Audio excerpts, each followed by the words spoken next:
ایک صحابی ہے، یا رسول اللہ تنگی ہے رزق کے وظیفہ بتائیں۔ کتنے لمبے لمبے وظیفے لوگ پڑھ رہے ہیں کہ کاروبار کھل جائے اور روزی بڑھ جائے، کتنے لمبے چوڑے، کتنے کتابوں میں ایڈے ایڈے بڑے وظیفے لکھے ہوئے، پڑھ نہیں بندہ بڈھا ہو جائے۔ میں قربان جاؤں یا رسول اللہ آپ کی شفقتوں پر، آپ کی رحمتوں پر، سنو یہ کرو، میری بات نہیں ہے، میرے نبی کی بات ہے۔ تجربے کی وجہ سے کرو گے تو کچھ نہیں ملے گا، یقین سے کرو گے تو دروازے کھلتے دیکھو۔ کہ یا رسول اللہ میں چاہتا ہوں میری روزی کھل جائے۔ تو آپ نے کہا تو باوضو رہا کر تیرا رزق کھل جائے۔ کوئی زور لگتا ہے وضو؟ تمہارے یہاں تو سردی ہوتی ہی کوئی نہیں کہ بھئی ٹھنڈا پانی ہے کیسے وضو، یہ تو ہمارے لیے مسئلہ ہے کہ بھئی ٹھنڈا پانی ہے کیسے وضو کرو۔ وہ ہمارے گاؤں کا مراسی مجھے مل گیا، میں نے کہا چل نماز پڑھے گی، نہیں جی میاں جی سردی بڑی نہ لے جاؤں، سردی مراسیوں کو سردی زیادہ نہیں، میں کہا نہیں آج تک نماز پڑھا کے چڑھنا ہے۔ میں اس کو لے کے جب وہ ٹوٹی پہ بیٹھا، جو ہی ہاتھ پہ پائیں کوئی حالے اٹھا دا پانی، کوئی حالے اٹھا دا پانی، تمہارے لیے تو یہ مسئلہ بھی نہیں کہ ٹھنڈا پانی۔ میرے نبی کی یہ سارا مجمع لے لیں، یہ اوپر مستورات لے لیں، ادیم علی الطہارہ یوصى الیک رزقک۔ میرے نبی نے فرمایا باوضو رہنا شروع کر دے، اللہ تیرا رزق کھول دے گا۔ ابھی اللہ رسول کی آپس کی بات ہے تو میری بات ہوتی تو دیوار پہ مار دو، تجربہ کرو۔ نبی کی بات کو تجربہ کر کے نہیں کرتے، یقین کے ساتھ کرتے ہیں۔ اچھا باوضو رہنے کے اور فائدے، اللہ پیار کرتا ہے، شیطان ڈرتا ہے، اور وضو ہوگا تو نماز آپ ہی پڑھی جائے گی، چلو یار وضو ہے 4 فرض ہی پڑھ لو۔ ایک دفعہ شیطان آیا ہمارے نبی سے ملنے، تو آپ نے اس سے پوچھا تیرے دشمن کتنے؟ کہنے لگا 15۔ آپ نے فرمایا کون کون ہے؟ کہنے کا پہلے تو تھوڑا ہی نمبر ہے۔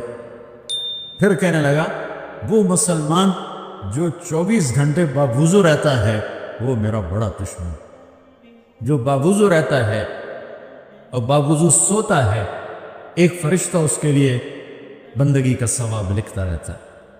خیر واپس آتا ہوں، میرے نبی نے فرمایا 4 باتیں لے لو اور دنیا بھی تمہاری آخر، ساری PIA زندہ ہو جائے گی، ساری اکانومی زندہ ہو جائے گی، ساری معیشت زندہ ہو جائے گی۔ 5 بھی نہیں، ایک انگلی بھی آپ نے نیچے کر دی، یہ بس اتنی لے لو۔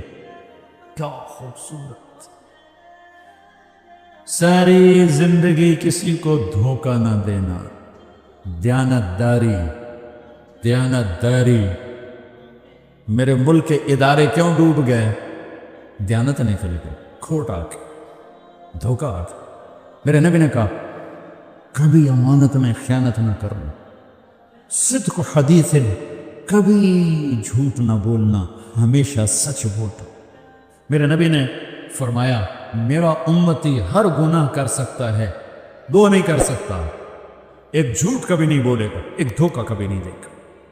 میرے نبی کی 2 صفتیں ہائی لائٹ ہوئی، صادق اور بولو کوئی اور بھی تو ہو سکتی تھی، جس سے مشہور کیا، کعبہ قوسین بھی تو ہے، اور ادنا بھی تو ہے، واللیل بھی تو ہے، سیاہ زلفوں والا، والضحیٰ بھی تو ہے، روشن چہرے والا۔ کس سے مشہور کیا؟ صادق امین۔ اگر آپ مجھ سے سوال کرو، میں منبر رسول پہ بیٹھا ہوں کہ مولانا صاحب سارے دین کو 2 لفظوں میں بتاؤ، ساری شریعت کو، تو میرے پاس 2 لفظ ہیں، سچائی اور امانت داری۔ آپ مجھ سے سوال کرو مولانا صاحب ساری دنیا کے کفر کو بتاؤ، تو میرے پاس 2 لفظ ہیں، جھوٹ اور دھوکے بازی، جھوٹ اور خیانت۔ پوری دنیا کا کفر ان کے اندر چھپا ہوا ہے، سچائی اور دیانتداری، پوری دنیا کا اسلام اس کے اندر چھپا ہوا ہے۔ دیانت اور سچائی یہ بیج کی طرح ہے، اور پورا اسلام پھر باغ بن کے پھلتا پھولتا ہے۔ جھوٹ اور دھوکہ یہ بھی بیج کی طرح ہے، پھر اس سے کفر کا جنگل کانٹوں بھرا جنم لیتا ہے۔ میرے معاشرے سے جھوٹ نکل جائے،